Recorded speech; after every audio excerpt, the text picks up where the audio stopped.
테크본색만의 혁신 스타트업 발굴 프로젝트 스타트업 히어로. 기술력과 아이디어를 갖춘 스타트업을 발굴해서 가치 분석을 해보는 시간입니다. 오늘 모실 스타트업이 테크 세상의 히어로가 될 수 있을지 여러분 함께 평가해 보시길 바라겠습니다. 오늘 함께 하실 투자 전문가 중도재단의 엄철현 이사장 모셨습니다. 네, 안녕하세요. 안녕하십니까. 오늘 스타트업은 정말 환경 문제를 해결하는데 요즘에 가장 핫한 IoT와 인공지능을 활용한 기업입니다. 오늘의 평가 기준 어떻습니까? 지속 가능한 어떤 사회를 위해서 의미 있는 문제를 해결하고자 하는 굉장히 큰 어떤 가치를 구현할 수 있는 스타트업인 것 같습니다. 그래서 단순 매출 실적보다는 전체적인 어떤 쓰레기 재활용에 있어서 자원화에 있어서 전체적인 생태계를 어떻게 잘 만들어 나가고 그를 통해서 비즈니스 모델을 얼마나 잘 고도화해 나갈지가 가장 중요한 포인트인 것 같습니다. 네, 그럼 오늘의 주인공을 만나보도록 하겠습니다. 인공지능과 IoT 기술을 통해서 쓰레기 자원화에 앞장서고 있는 혁신적인 스타트업인데요. 슈퍼빈의 김정빈 대표 모셨습니다. 네, 안녕하세요. 네, 안녕하세요. 처음 뵙겠습니다. 세계 최초로 인공지능이 적용된 똑똑한 재활용 자판기를 개발하셨다고 들었습니다. 또 과학기술정통부가 주관한 제1회 미래성장 챌린지 데모데이에서도 우승을 하셨고 또 대한민국 특허 대상도 수상하셨다고 들었습니다. 네. 슈퍼빈 어떤 회사입니까? 네, 저희 슈퍼비는 쓰레기에 대한 어떤 새로운 대안을 제시하고자 4차 산업의 어떤 키워드로 일컬어지는 인공지능 그리고 이제 빅데이터. 그러니까 저희는 쓰레기의 빅데이터를 인공지능이 학습할 수 있도록 기술을 개발하고요. 그런 기술을 기반으로 로보틱스 기술들이 접목돼서 쓰레기가 자원화될 수 있는, 즉 사람처럼 똑똑할 수 있는 쓰레기통을 만드는 회사입니다. 그 자판기 형태의 로봇, 그러니까 로봇이 이제 자판기 형태로 있는 거고 이 자판기가 쓰레기 자원을 순환시켜주고 또 이게 여기 쓰레기를 이렇게 넣으면은 뭐 현금 형태의 어떤 캐시백도 있다 이렇게 제가 들었어요. 근데 실제로 어떤 형태가 운영이 됩니까? 실제로 이제 그 세상에 현재 나와 있는 저희 초기 제품은 밴딩형 머신이 맞습니다. 밴딩형으로 되어 있는데 꼭 나중에도 이제 꼭 밴딩형으로만 있을 건 아니고요. 지금 저희가 이제 가지고 있는 쓰레기의 빅데이터를 학습한 인공지능이 우리들이 일반적으로 재활용하기 위해서 버리는 쓰레기들 중에 정말로 자원화가 가능한 것 그리고 그렇지 않은 거를 그 밴딩 머신 형태의 기계가 이제 선별하도록 되어 있고요. 그런 것들이 이제 선별되고 나면 그 안에다가 재활용품을 투입한 사용자에게 그 재활용품이 재활용됐을 때 구현될 수 있는 가치를 포인트로 지급하고 그 포인트가 일정 금액이 되면 계좌이체를 통해서 현금으로 저희가 지급을 해드리고 있습니다. 네. 저도 해외 나가서는 이런 건 본 적이 있거든요. 밴딩 머신인데 네. 뭐 플라스틱 이쪽에 넣고 뭐 알루미늄 이쪽에 넣고 막 그렇게 스스로 분류를 하고 네. 캐시백을 받는데 되게 조금 주더라고요. 그래서 이거 쓰나 싶었는데 강제로 쓰게 하니까 쓰긴 하더라고요. 근데 우리 기술은 그게 아니잖아요. 일단 네. 막 집어넣으면은 밴딩 머신이 알아서 지가 분류해준 전처리 과정이 굉장히 고도의 기술력인 것 같은데 그 기술력을 좀 설명해 주시죠.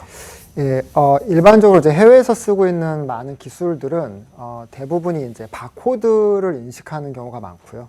그렇지 않고 기술이 조금 더 진보됐다고 얘기할 수 있는 이제 글로벌 기업들 중에는 형상 인식 데이터를 기반으로 이제 선별하는 경우가 있습니다.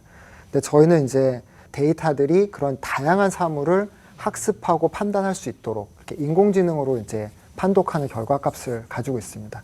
그리고 이제 조금 더 나아가서는 그 아까 저희 특허 대상 받은 것도 언급을 해주셨는데요. 저희가 갖고 있는 특허는 사람이 어떤 사물을 판단할 때 시각 정보로 먼저 판단을 하나 하고 만져보기도 하지 않습니까? 그 촉각 정보를 갖고 있는 저희 초음파 센서가 있고요. 그 다음에 이제 무게감, 이 세 가지의 센서 값을 복합 연산할 수 있는 이제 알고리즘이 저희들이 가져오는 많은 쓰레기가 자원화가 가능한지 아닌지를 판독할 수 있습니다. 네. 보니까 제가 세계 최초 맞는 것 같은데 왜냐면은 이게 카메라 기반의 그 비전 기술도 들어갔고 센서도 이렇게 사람의 촉각을 대신하는 센서나 무게 센서까지 장착하셔가지고 이걸 학습시켰다고 하시면은 정말 세계 최초인 건 맞는 것 같습니다. 근데 이게 국내에 얼마나 지금 보급되어 있나요? 사실 저희가 이제 실험실에서 이 제품을 이제 세상으로 갖고 나온 게 작년 말 올 초에 처음으로 이제 저희들이 세상에 제품을 공급해서 실제로 이제 서비스에 들어가기 시작했고요. 올해 36대까지 현재 보급이 되어 있고 36대가 지금 14개 지자체 그리고 2개 기업에서 저희 제품을 지금 사용하고 있습니다. 그 저희 제품 네프론이라고 들었는데 네네. 그 제품 자체가 이제 기존의 선별 과정에 있어서 결국 효율성이 굉장히 크게 있다라고 들었는데요. 효율성 절감, 비용 절감 부분에 있어서 어느 정도 차이가 나는지가 좀 궁금하고요. 그리고 지자체의 반응이 굉장히 뜨겁다고 들었습니다. 반응이 어떤지 좀 궁금합니다.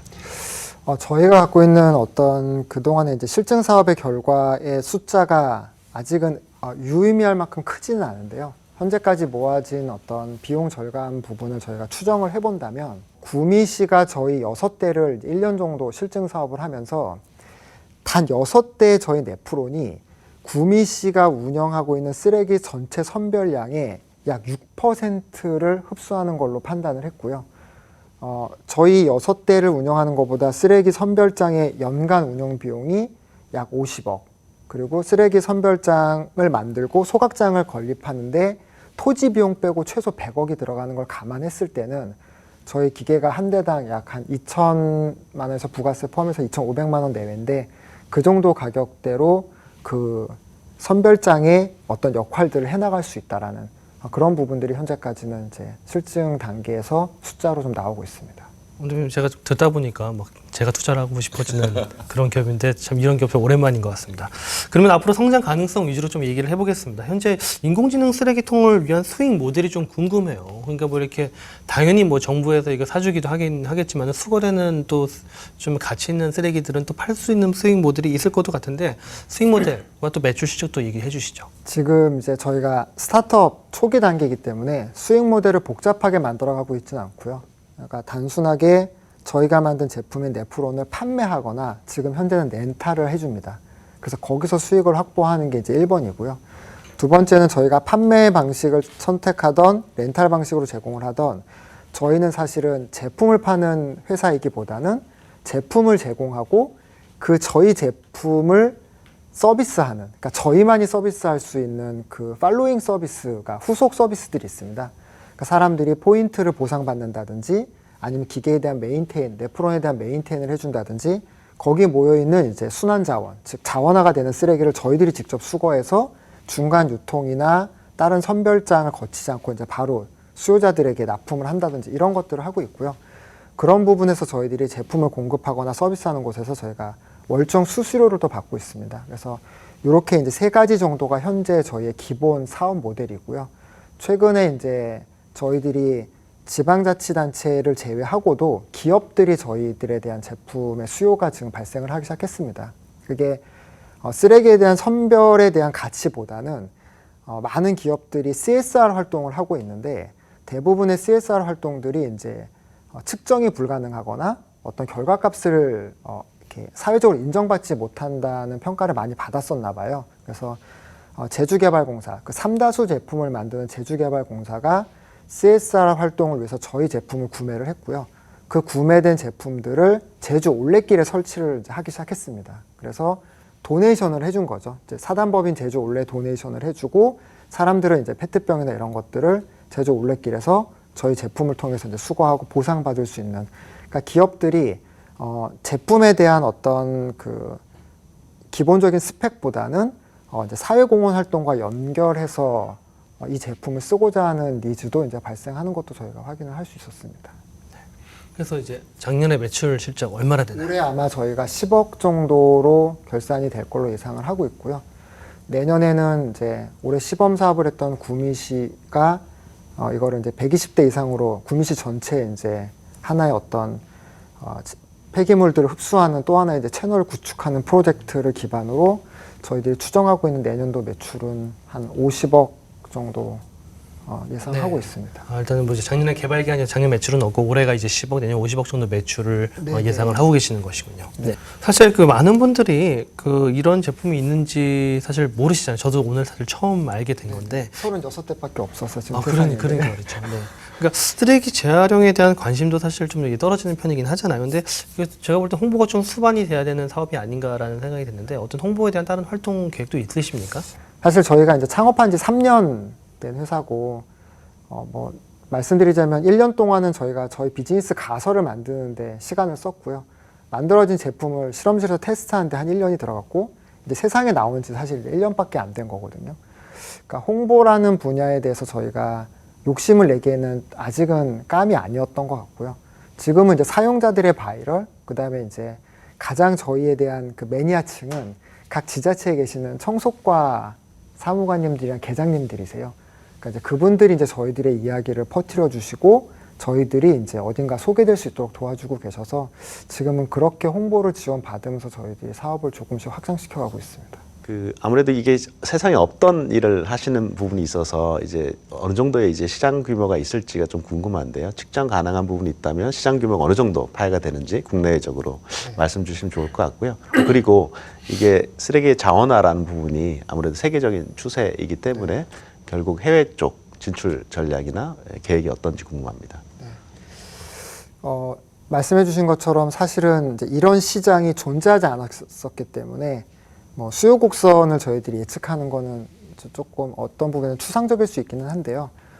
선진국의 예를 들면 빈병이나 캠페트의 보증금 제도를 운영하는 선진국들이 있습니다. 그런 선진국들이 저희 같은 밴딩형 머신으로 보증금을 지급하기 위해서 생활 용기를 이제 수거하는 기계들을 설치해서 운영을 하고 있고요. 그런 게 세계적으로 현재 그 시장 규모가 약 3조 정도로 추정이 되고 우리나라 같은 경우 약 현재 이제 쓰레기에 대한 관심도 그리고 쓰레기 양을 추정했을 때 지금 한 500억에서 1000억 규모 정도의 시장이 3년에서 5년 이내에 확보되지 않을까 그렇게 생각하고 있습니다. 가지고 계신 기술력을 보면은 정말 인공지능 쓰레기통을 넘어서서 또 다른 비즈니스 모델도 가능할 것처럼 보이는데 그런 계획도 가지고 계신가요?